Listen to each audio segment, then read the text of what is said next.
Supreme court से बहराइच हिंसा मामले में उन आरोपियों को फौरी तौर पर राहत मिल गई जिनके घर पर बुलडोजर चलाने की तैयारी की जा रही थी। उत्तर प्रदेश के बहराइच में करीब 10 दिन पहले किस तरह हिंसा का तांडव मचा और उपद्रवियों ने किस तरह कानून व्यवस्था के साथ खिलवाड़ किया और किस तरह प्रशासन की एक चूक या कहें तो लापरवाही ने एक छोटे से मामले को इतना बड़ा बना दिया कि आज भी बहराइच हिंसा की तस्वीरें दिलो दिमाग को झकझोर देती हैं। हालांकि हिंसा के बाद सोया प्रशासन जब जागा तो उसने आरोपियों को सबक सिखाने के लिए जिस तरकीब को अपनाया उस पर फिलहाल अदालत की तरफ से फौरी तौर पर ही सही लेकिन ब्रेक लग गया है। वैसे यहाँ ये बताने की जरूरत नहीं है कि वो तरकीब क्या है, क्योंकि आप तो समझ ही रहे होंगे कि ये कोई और नहीं बल्कि बुलडोजर है, जिसे दुनिया बेशक बाबा का बुलडोजर कहती है। बहराइच मामले में भी हिंसा और उपद्रव के बाद कथित अवैध निर्माण को लेकर लोक निर्माण विभाग यानी PWD ने इस मामले के आरोपियों के 23 घरों को नोटिस जारी किया, जिनमें से 20 मुस्लिमों और 3 हिंदुओं के हैं। आपको बता दें कि ये नोटिस रोड साइड भूमि नियंत्रण अधिनियम 1964 के तहत जारी किए गए। दरअसल इस मामले में आरोपी के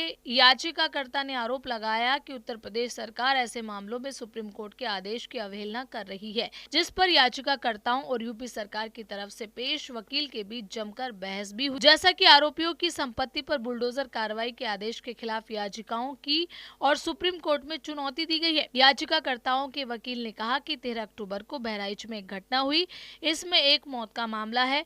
ये उन 3 लोगों का आवेदन है जिन्हें विध्वंस नोटिस प्राप्त हुआ है और जवाब देने के लिए 3 दिन का समय दिया गया है। याचिकाकर्ता के वकील ने कहा और कथित तौर पर नोटिस 17 अक्टूबर को जारी किया गया, लेकिन 18 तारीख की शाम को चिपकाया गया। हमने रविवार को सुनवाई की मांग की, लेकिन ऐसा नहीं हुआ। मामले की सुनवाई तक कार्रवाई पर रोक याचिकाकर्ताओं के वकील ने तर्क दिया कि उनके मुवक्किलों को सुरक्षा प्रदान की जानी चाहिए, क्योंकि एक घर 10 साल पुराना है और दूसरा 70 साल पुराना। इस बीच अतिरिक्त सॉलिसिटर जनरल ने कहा कि हाईकोर्ट को मामले की जानकारी है। गौरतलब है कि इस मामले में हाईकोर्ट की लखनऊ पीठ ने भी आरोपियों को बड़ी राहत देते हुए जवाब दाखिल करने के लिए 15 दिन का समय बढ़ा दिया और राज्य के अधिकारियों को उनके जवाब पर विचार करने और तर्कसंगत आदेश पारित करने का निर्देश दिया।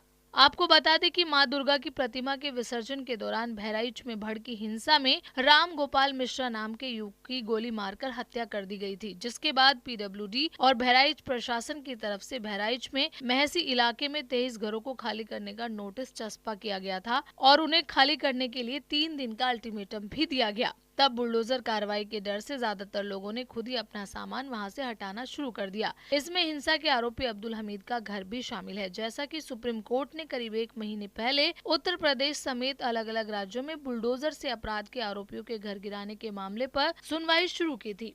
कोर्ट ने तब भी राज्य सरकारों से सुनिश्चित करने को कहा था कि गाइडलाइन तय होने तक वो हिंसा के मामले में आरोपियों के घर पर ऐसी कार्रवाई न करे।